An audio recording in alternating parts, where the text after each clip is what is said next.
brutal justice is delivered to those demons responsible.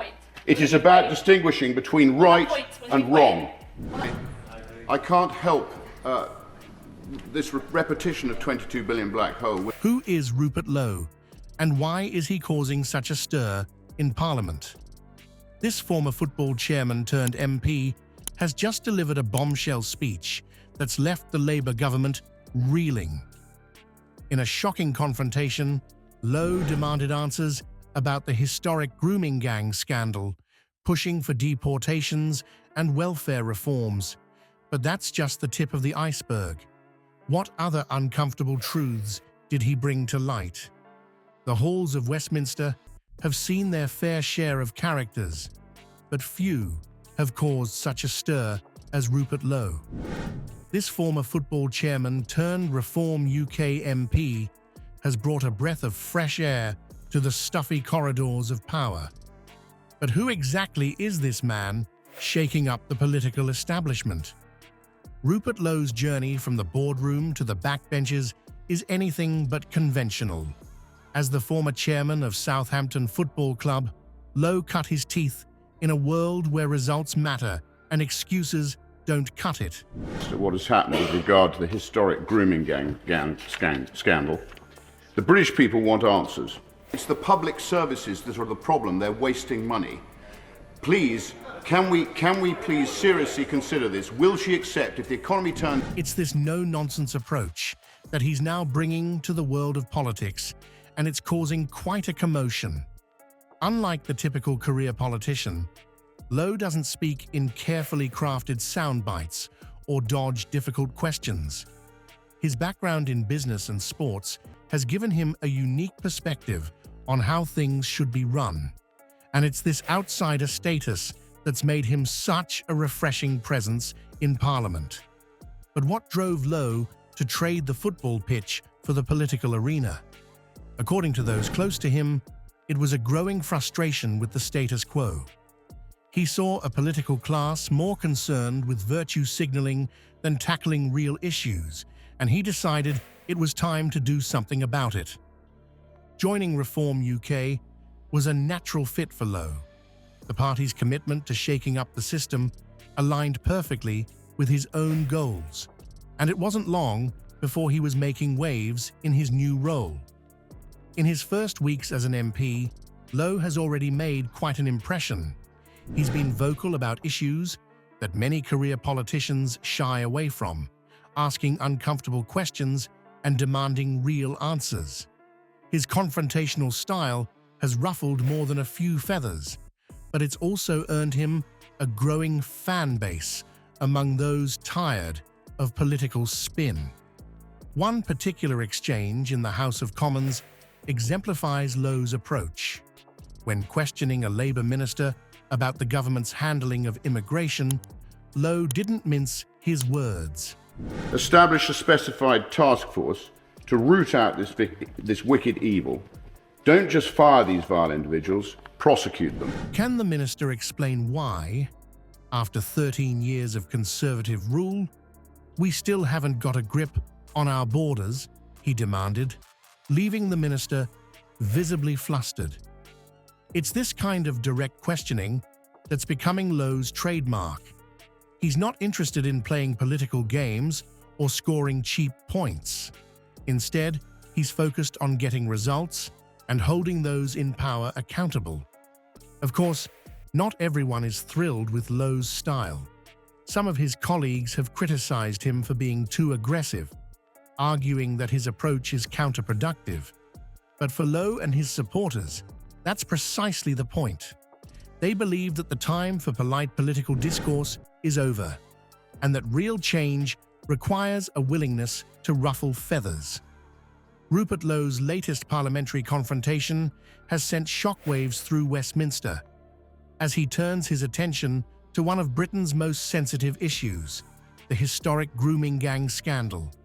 This long-buried controversy has been a thorn in the side of UK politics for years, and Lowe's decision to drag it into the spotlight has left the entire political establishment holding its breath. Will the government commit to urgently deporting all guilty foreign nationals involved, including family members who were aware of the crimes? I think this is the time for long speeches. The British people have spoken twice in both the referendum and in the general election.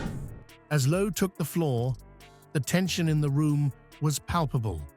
He wasted no time in highlighting the public's demand for justice, stating, "The whole United Kingdom is now demanding justice for all those children who have been the victims of the grooming gangs that have been operating in the United Kingdom for decades." His words cut through the usual parliamentary decorum, leaving many of his colleagues visibly uncomfortable. But Lowe was just getting started.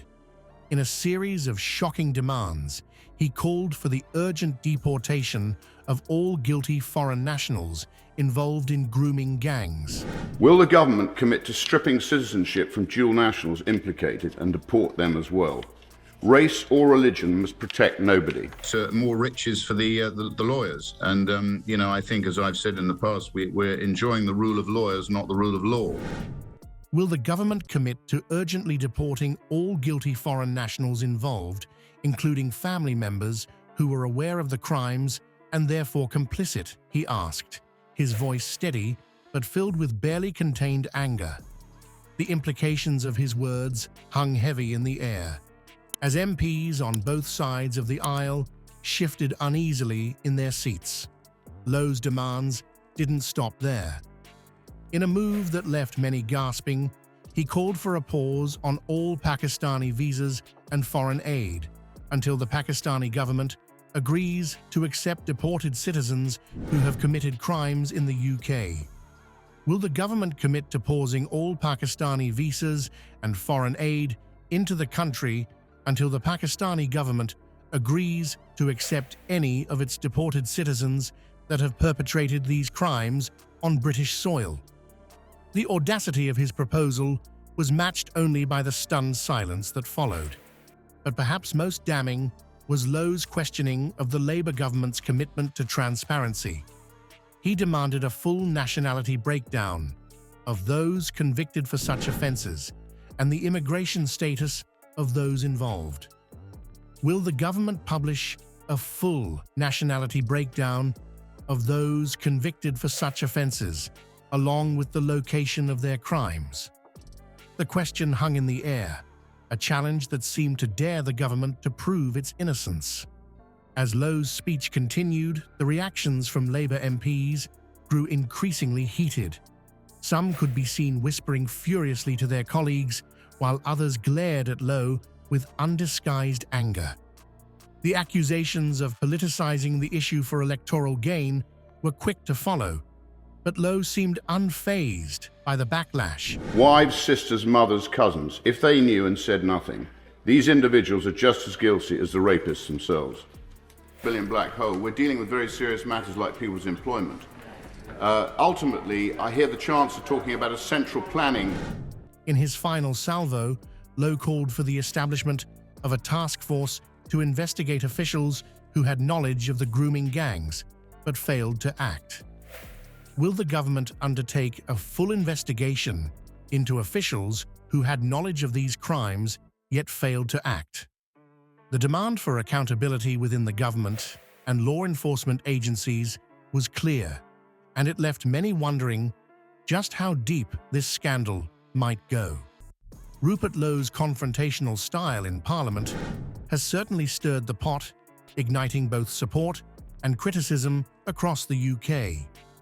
His direct approach to addressing the grooming gang scandal has resonated with many who feel frustrated by years of perceived inaction. Social media has been abuzz with reactions, showcasing the divided public opinion on Lowe's tactics. Will the government undertake a full investigation into officials who had knowledge of these crimes, yet failed to act? Down next year, she's made a mess of it, which surely it will.